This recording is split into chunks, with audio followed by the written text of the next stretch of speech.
So the combination between being 140 years, the 140-year anniversary of the KDA, and the prospect of a grant to do a project is what gave us the reason to kind of start this project. Although that didn't follow through with the ADA, we didn't receive the grant, we decided to go ahead with the project in celebration of our 140th year anniversary.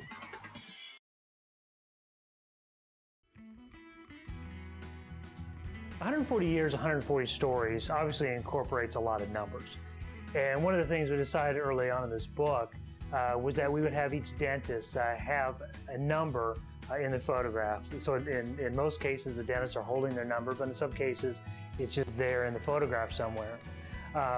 But we had originally intended that those numbers would be completely random. Very early on, though, Dr. Gina Pinamonte, who is a dentist in Pittsburgh, and we photographed her because she has triplets. And as we randomly drew a number, she got number 3. And so we realized very early on in the project that a number, the number that they have, can be very significant to their story. And so there's a couple of instances in the book in which the number actually does play part of the story. One of those, of course, is Dr. Ryan Kohlmeyer. He practices as a employee, but originally grew up in Cottonwood Falls. He was a pitcher for the Baltimore Orioles. And while he was pitching, one of the numbers that he wore was number 50.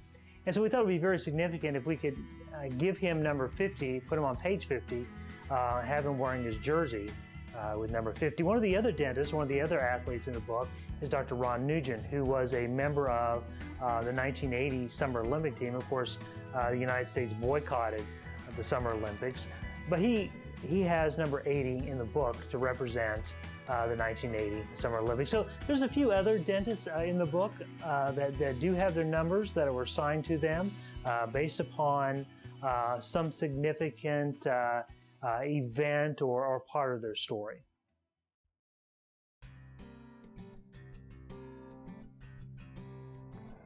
I think that came up because we all kind of knew different dentists that had different interests outside of dentistry.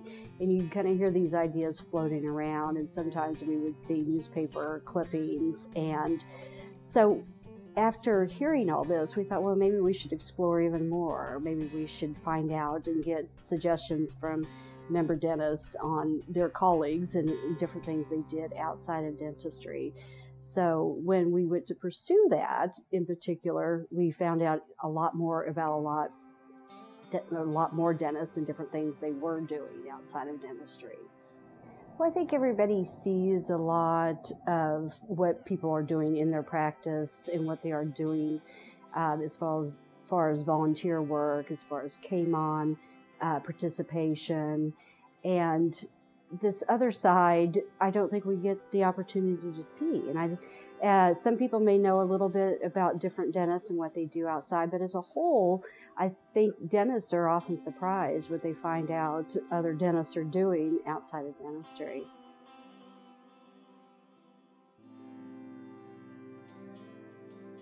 As we're looking for dentists to be numbers 1 and 140, we're looking for dentists who represented the past, present, and the future of the Kansas Dental Association. We were obviously able to get all 3 in the first photograph with Tim Harry. And of course, we have Dr. William Harry, who's retired. We have Dr. Craig Harry, who is the incoming president of the Kansas Dental Association. And we have Tim Harry, who represents the future of the Kansas Dental Association as a young dentist.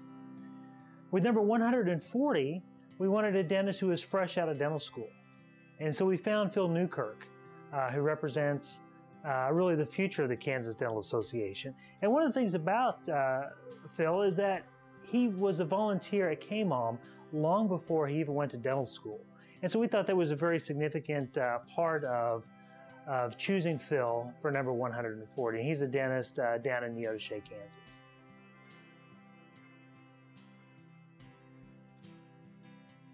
I think when we traveled, we noticed numerous things that different communities would have in common. Usually a grain elevator and water towers with the city's names on those. And then theaters. Some of the older towns had done restoration projects on their theaters. So it's always interesting to note these when you did an interview with a dentist, if you would bring up the topic that your theater looks nice, that it's been renovated. And usually you'd hear the stories of that renovation. Oftentimes the dentist would have been involved in the renovation of it, and they would be part of the fundraising and the committee that would be doing that project. Enjoyed the opportunity to go and visit communities and spend time in communities and talk with the people in those communities. You know, when I went to Cottonwood Falls, I got there about 2 hours before my photograph with Ryan Kohlmeyer. And so I just had really 2 hours to walk up and down the street and visit with people in the community. I stopped in at the Chamber of Commerce and met with a person there. I had lunch at Emma Chase Cafe and had an opportunity just to sit and talk with some of the people there. As I walked up and down the street and talked about the reason I was there, everybody knew Ryan Kohlmeyer. Everybody was so proud of what he had done and accomplished as a Major League ball player. When I was at Tabor College, I had my camera on campus. I was just taking some photographs. I had a number of students and faculty member come up and ask what I was doing. And I told them that I was there to take a photograph of Dr. Lowen. And they all had stories about him. They talked about how important he was and his family was to that college. And so, you know, again, as I traveled the state, I really got that sense that the dentist in their community was someone who was very, very appreciated and did a lot in their community. And that was one of the most enlightening things that I discovered on this project, was just, you know, how important the dentist is to their community.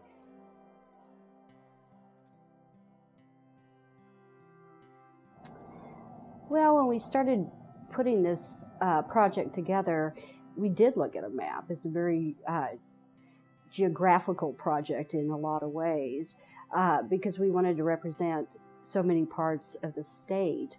And so when we started looking in western Kansas, I think a lot of dentists are often identified by where they are practicing in the state. Their interests and hobbies, I think, vary according to their geographical locations.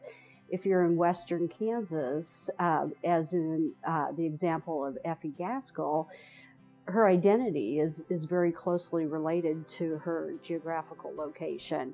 She likes to ride horses with her kids, and her comment during the interview was that she embraces that western Kansas lifestyle. So her interests outside of dentistry are very related to where she lives.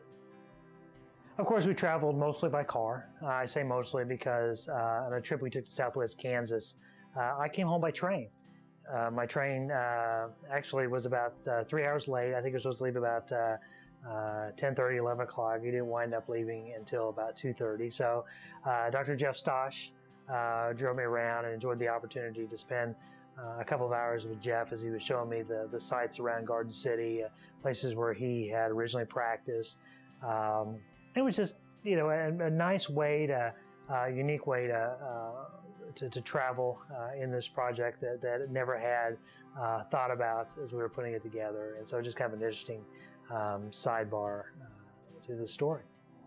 Well, obviously with a project like this, there's a lot of traveling involved. So you see a lot of open land, and you see a lot of different changes in the terrain as you travel around the state.